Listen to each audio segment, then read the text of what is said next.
Les 5 énergies de sagesse. Chapitre 6. Padma, la passion. Aspect de la sagesse, possibilités liées à l'équilibre. L'énergie Padma ouvre à l'immédiateté et à la préciosité de chaque moment. Les personnes Padma veulent avoir de solides contacts avec ce qui est attrayant et veulent le ressentir pleinement. Elles raffolent des liens intimes, veulent faire un avec le monde. Elles veulent que les choses soient brûlantes, intensément rouges. Les personnes Padma sont très sensibles au ton des choses et à la dynamique entre les personnes. Elles sont capables d'abattre des limites entre elles et les autres. Elles sont pleines de vie. L'énergie de sagesse de cette famille peut être extrêmement attirante pour les autres. Il se dégage de la bonté des personnes Padma. Elles ont confiance dans le fait d'être aimables et n'ont pas besoin de confirmation extérieure. Elles sont capables de beaucoup de compassion, d'empathie, de chaleur et d'amour. Elles sont conciliantes et faciles à vivre, avec l'innocence d'un enfant qui s'émerveille de tout. Les personnes Padma sont tellement touchées par la vitalité du monde que cela leur ouvre le cœur. Elles sont des livres ouverts. Comme leur lucidité les rend perspicaces, les personnes Padma sont sélectives. Elles apprécient la beauté et ont des goûts raffinés. Padma, c'est l'énergie des débuts d'un amour, avec tous les gredous que cela comporte. L'amour Padma n'est jamais partagé, car une personne Padma ne peut jamais posséder totalement l'objet de son désir. Goûter au plaisir et à la souffrance de l'amour a un côté émouvant qui transperce le cœur. La forme reliée à cette famille est le demi-cercle. La personne Padma sent qu'elle ne pourra jamais être entière. Les Japonais ont un mot pour désigner cette sensation, aware, ce qui signifie beauté triste, douceur teintée de chagrin. Les personnes Padma savent avec leur cœur. Elles se fient à leur intuition plutôt qu'à leur intellect. Elles ont des pressentiments. Leur esprit est souple et elles ont la capacité de laisser aller leurs pensées. Leur pensée est fluide, pas du tout linéaire, alors elles peuvent changer de vitesse et faire des bonds dans la logique avec une audace impulsive. Les personnes Padma ont une perception non teintée de parti pris parce qu'elles voient l'essence et la plénitude de toute chose. Conscientes de l'ensemble du tableau, elles peuvent errer sans s'égarer. En raison de leur sensibilité intime, les personnes Padma décrivent le monde d'une façon précise, concrète et axée sur les sens. Elles racontent des histoires comportant des allusions, une imagerie, des analogies et des métaphores. Les rêves et le symbolisme sont importants pour elles et elles aiment les contes de fées. Dans sa combinaison avec les autres énergies, la famille Padma est la plus polyvalente à cause de sa fluidité, de son côté caméléon. Les personnes Padma apprennent d'une façon personnelle et même singulière par l'imagerie et l'expression créative. Les parties du corps associées à l'énergie Padma sont le cou, la gorge, les yeux et les mains, les centres de communication. Dans le feu de la passion, les zones érogènes se remplissent d'énergie Padma. Le sens associé à l'énergie Padma est l'ouïe. Les personnes Padma écoutent avec attention et beaucoup de compassion. Elles parlent avec leur cœur. Elles attirent les autres et les intéressent à leurs manières aimables et leur voix douce. Ce côté plaisant et prometteur magnétise les autres. Comme elles effacent les frontières, les personnes Padma établissent de véritables contacts avec les autres. Elles cherchent constamment à entrer en relation, à être en harmonie et à fusionner avec les autres, atteignant les endroits les plus intimes et découvrant ce qui est caché. Elles ont une aptitude spéciale pour pénétrer le cœur de façon intuitive. Dans une relation amoureuse, elles ont besoin du partenariat équilibré d'une communication véritable. Elles veulent à la fois la fusion et l'individualité, la proximité et l'espace.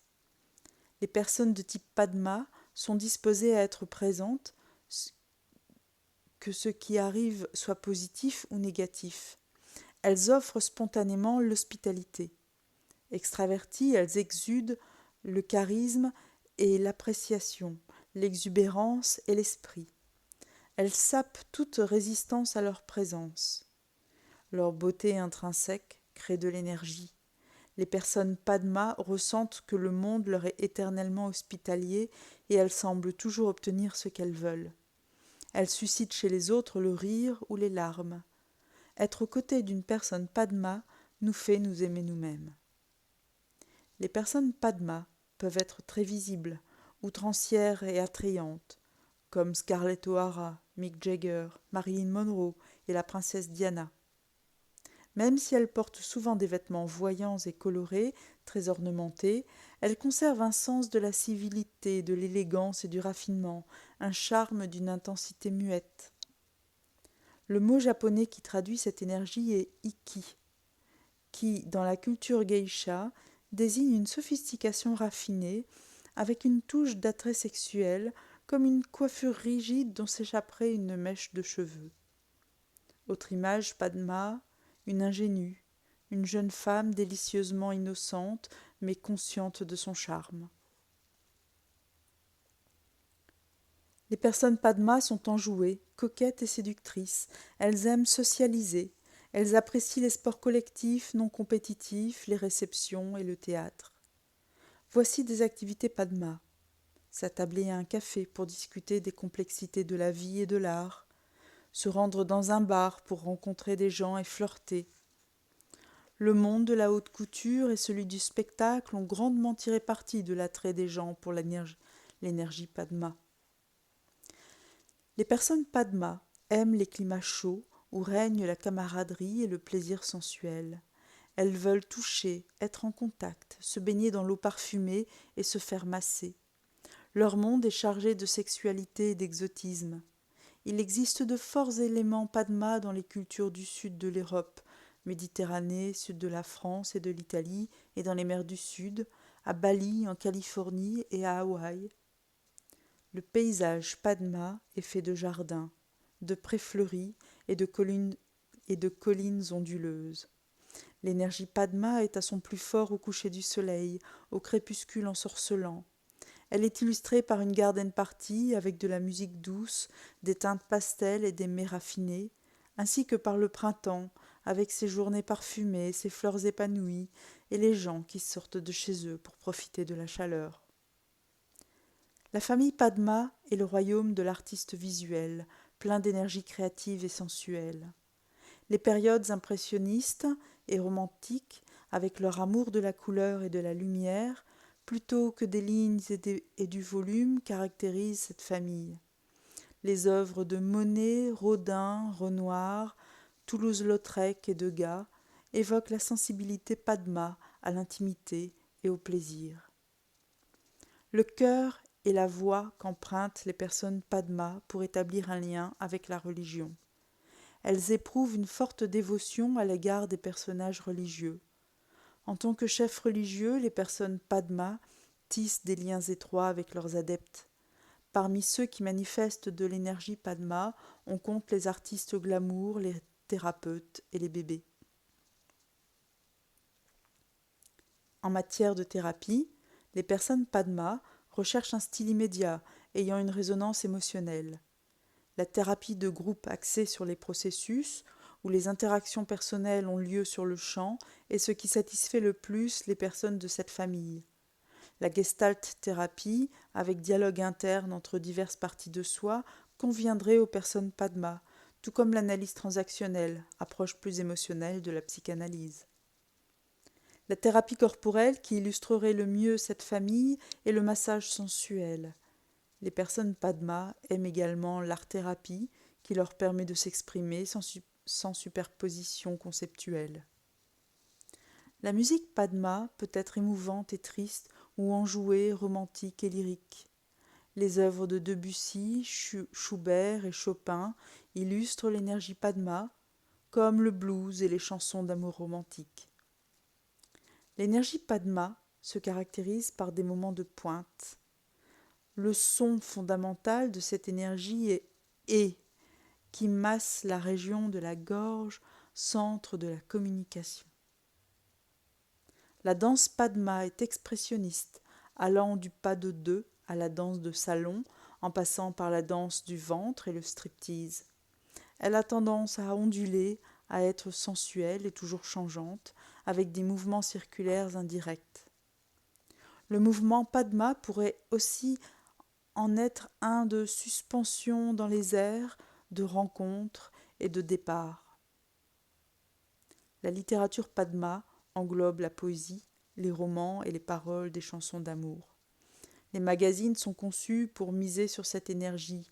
Ils nous fascinent et nous divertissent dans les salles d'attente de médecins et dans les aéroports lorsque nous préférerions être dans un lieu autre que celui où nous sommes. L'architecture et les milieux Padma sont axés sur le plaisir, avec leurs espaces doux, concaves et réceptifs, le souci des couleurs et un aspect chaleureux et invitant. Les mets Padma sont savoureux et magnifiquement présentés, comme la nouvelle cuisine ou les hors-d'œuvre. Les personnes Padma adorent les animaux de compagnie, particulièrement les bébés animaux avec lesquels ils peuvent entretenir d'étroites relations. Schéma renforcé, aspect névrosé. Lorsque les personnes Padma perdent contact avec leur joie intrinsèque, elles sont accablées. Cette désolation peut être effrayante. La fougue des personnes Padma a son charme, mais elle peut aussi tuer, comme la flamme qui consume les papillons de nuit. Les personnes Padma veulent que leur monde soit enflammé, piquant et émotionnel. Leurs désirs intenses et passionnés peuvent tourner à l'obsession tenace, comme une aventure amoureuse qui embrase les deux partenaires, les rendant incapables de penser à quoi que ce soit d'autre. Les artistes du spectacle de type Padma atteignent de tels sommets sur scène que la vie quotidienne entre deux spectacles leur semble sans attrait. Le fait d'être préoccupé par le désir mène à un genre de stupidité qui empêche de faire la distinction entre s'accaparer et détruire. Les personnes Padma sont extrêmement sensibles à la présence ou à l'absence de vitalité.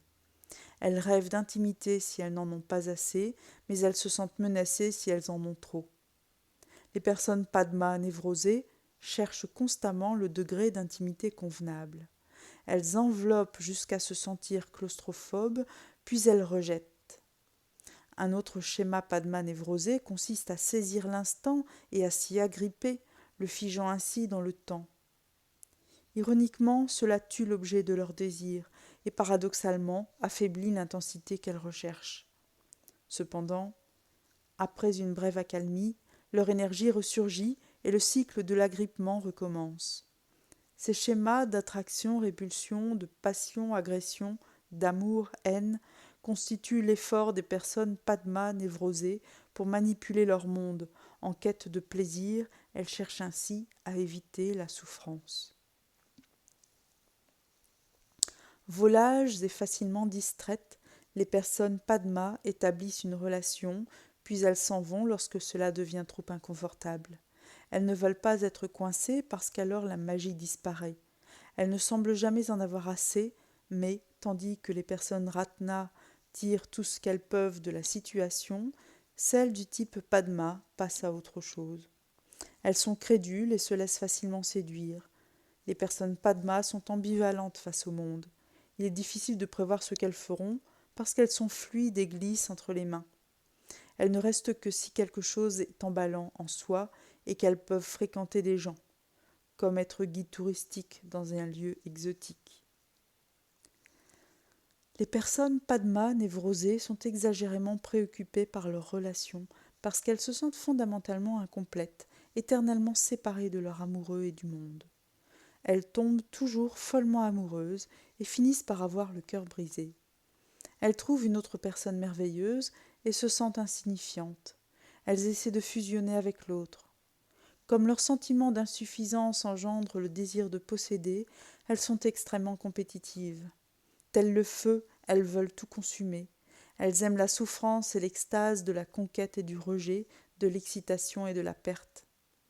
Amantes passionnées de notre monde, elles sont sensuelles, coquettes et séduisantes. Elles aiment les contacts physiques et parfois même pervers.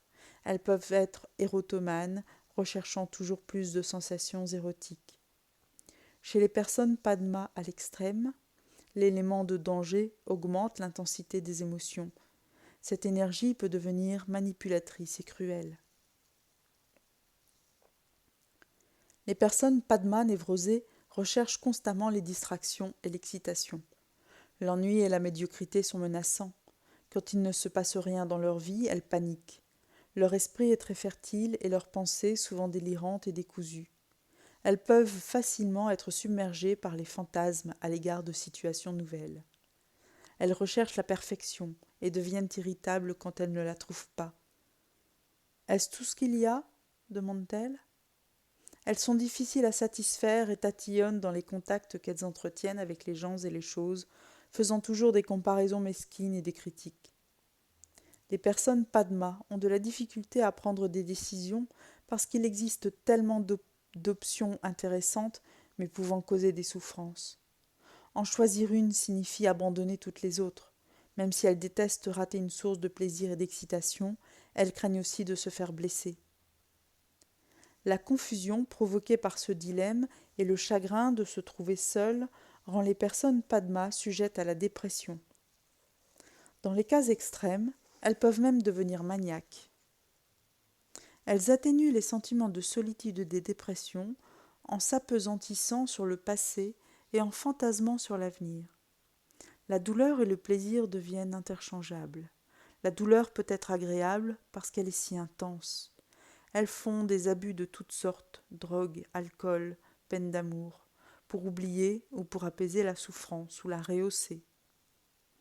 En général, l'alternance d'excitation et de dépression rend les personnes Padma d'humeur changeante. Elles manifestent ouvertement leurs émotions. Elles se sentent toujours personnellement visées, alors elles sont susceptibles et réagissent au quart de tour. Lorsqu'une situation qu'elles ont provoquée devient désagréable, elles y mettent fin avec colère. Lorsque leur excitabilité est réprimée ou écrasée, leur énergie devient violente et explosive, comme dans une querelle d'amoureux. Elles peuvent devenir hystériques. Les personnes Padma névrotiques ont tendance à être superficielles et à se laisser distraire facilement. La fluidité de leurs pensées peut causer leur perte. Elles peuvent se laisser prendre dans une succession de détails sans rapport les uns avec les autres et qui manquent de cohérence.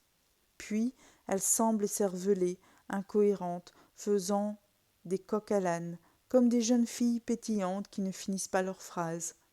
La confusion de leurs pensées peut les mener à un discours décousu qui déroutera leur entourage. Les problèmes de santé possibles chez les représentants de cette famille sont l'hypertension artérielle causée par une activité mentale et des émotions trop intenses. Comme ces personnes accumulent de l'énergie, elles ne se calment jamais, ce qui cause souvent de l'insomnie et des fantasmes sexuels obsessifs. Elles ont tendance à avoir une alimentation riche, ce à quoi elles peuvent remédier par l'activité physique, qui leur procure apaisement et espace. Les personnes Padma prennent plaisir à l'intensité de ce qui est caché, se délectant de l'excitation d'une relation clandestine, de rendez-vous secrets, de conversations intimes. Elles aiment cacher des notes dans des endroits secrets et conserver leur journal intime sous leur matelas. Dans certaines cultures, les choses cachées font partie de l'ordre social. Par exemple, les geishas, au Japon, vivent dans des quartiers réservés. Les hommes fréquentent ces lieux mais n'en parlent jamais avec leurs épouses. Dans l'Empire ottoman, les femmes des harems étaient isolées du reste de la société et gardées par des eunuques. Les harems constituaient le trésor privé des sultans, en énergie Padma. Même si ces traditions sont en voie d'extinction, il existe des éléments semblables dans de nombreuses cultures. Les personnes Padma ont la capacité de vivre hors des normes sociales en raison de leur comportement naturellement excentrique. Elles sont perpétuellement indécises et consultent des thérapeutes, des astrologues, des gourous ou le tarot afin de se faire dicter ce qu'elles doivent faire. Mais elles ont tendance à ne pas suivre les conseils parce que cela semble trop rigide. Elles vivent dans un monde propre aux adolescents, se rebellant contre l'autorité et suivant leur père. Le désir de plaire est tellement insidieux que les personnes Padma semblent souvent superficielles et frivoles. Mais les personnes Padma ont une attitude naturelle à la séduction et à la manipulation en vue d'obtenir ce qu'elles veulent. Elles savent comment appâter les gens. Elles veulent arnaquer le monde. Elles sont toujours amicales, mielleuses, doucereuses. L'apparence, le glamour et le style l'emportent sur la substance. Comme le professeur Higgins le dit des femmes dans My Fair Lady, les personnes Padma préfèrent remettre de l'ordre dans leur coiffure plutôt que dans leur tête. Transformer la névrose en équilibre. La nature fondamentale des personnes Padma est de ressentir l'intensité et le caractère précieux de chaque instant. Elles oscillent entre la passion névrosée, tenace, et la capacité de communiquer avec le monde en faisant preuve de précision, parce qu'il est tellement près d'elles. Alors, pour transformer la névrose en équilibre, les personnes Padma doivent travailler avec l'énergie de la passion, avec la soif d'être près de l'objet de leur désir. Amélie est très amoureuse de Charles, mais elle sent rarement que c'est réciproque. Son désir d'être près de lui est continuellement contrarié. Quand elle sait qu'ils ne passeront pas de temps ensemble, elle panique. Tout son monde commence à s'effondrer. Elle croit qu'elle n'aura jamais ce qu'elle veut avec lui. D'un côté, elle se fâche, d'un autre côté, elle s'agrippe à tout ce qu'elle peut ressentir comme un lien avec lui. Son schème Padma est vraiment celui de l'attraction-répulsion. Pour Amélie, ses attentes semblent appropriées. Charles, quant à lui, trouve qu'elle désire trop d'intimité. Il faudra plusieurs années pour que chacun découvre ses propres schèmes et ceux de son partenaire. À un certain moment, Amélie fait une prise de conscience. Puisque tout ce qu'elle ressent, c'est son besoin de lui, elle ne voit plus Charles lui-même. Mais lorsqu'elle cesse de s'agripper, son intuition la rend perspicace à propos de leur relation et elle ressent avec acuité le jeu des énergies entre eux. Elle peut être sensible à l'égard de Charles et ressentir de la compassion pour lui, tout en ayant ses propres sentiments. Lorsqu'elle cesse de s'agripper, elle est capable de discerner ce qui appartient à Charles et ce qui lui appartient à elle et véritablement ressentir chaque perspective. L'énergie Padma est associée au royaume des hommes. Comme les personnes Padma s'épanouissent dans la communication et sont perspicaces, elles sont davantage en mesure que les représentants des autres familles de constater et de transcender leur comportement névrosé. Elles finissent par se rendre compte qu'elles ont joué le même rôle trop longtemps et commencent à moins y croire. Lorsque le film commence à être répétitif et familier, les personnes Padma peuvent s'ouvrir à de nouvelles possibilités. Activité Padma. Pour expérimenter les caractéristiques de la famille Padma, choisissez certaines activités parmi les suivantes. Vous pouvez aussi consulter l'annexe A des 5 énergies de sagesse en un coup d'œil pour vous familiariser avec d'autres aspects de la famille que vous pouvez utiliser afin de concevoir vos propres activités. Faites preuve de créativité. Portez des vêtements aux couleurs chaudes et aux textures douces dans lesquels vous sentez que vous dégagez un attrait particulier. Portez des vêtements qui révèlent les formes de votre corps ou qui bougent avec vous. Portez des accessoires, une cravate ou des bijoux qui ont une importance particulière pour vous ou qui peuvent alimenter la conversation. Décorez votre habitation ou un coin de votre lieu de travail en ajoutant des fleurs, des bougies ou un objet particulièrement beau. Portez une attention particulière à votre ton affectif. Notez les moments où vous vous sentez morose, nostalgique ou que vous souffrez de la solitude. Notez vos réactions face aux autres. Écoutez de la musique chaleureuse, triste, enjouée ou romantique. Écoutez vos chansons préférées en boucle. Fredonnez-les. Écoutez quelqu'un parler et déterminez si les mots qu'il utilise correspondent à son ton affectif. Notez le style de la personne, son rythme, ses gestes, son apparence. Notez la façon dont vous parlez à différentes personnes. Utilisez délibérément des mots et des expressions comme moi, j'aime, je ne peux pas supporter, je me sens et je veux. Constatez les effets qu'ils ont sur votre expérience avec vous-même. Lisez une nouvelle, un roman, un magazine ou de la poésie. Prenez note de ce qui vous émeut. Prenez le temps de fantasmer sur des gens que vous connaissez ou imaginez et des situations dans lesquelles vous êtes avec eux. Laissez-vous aller à la joie de communiquer avec des gens et de vous engager intimement avec le monde.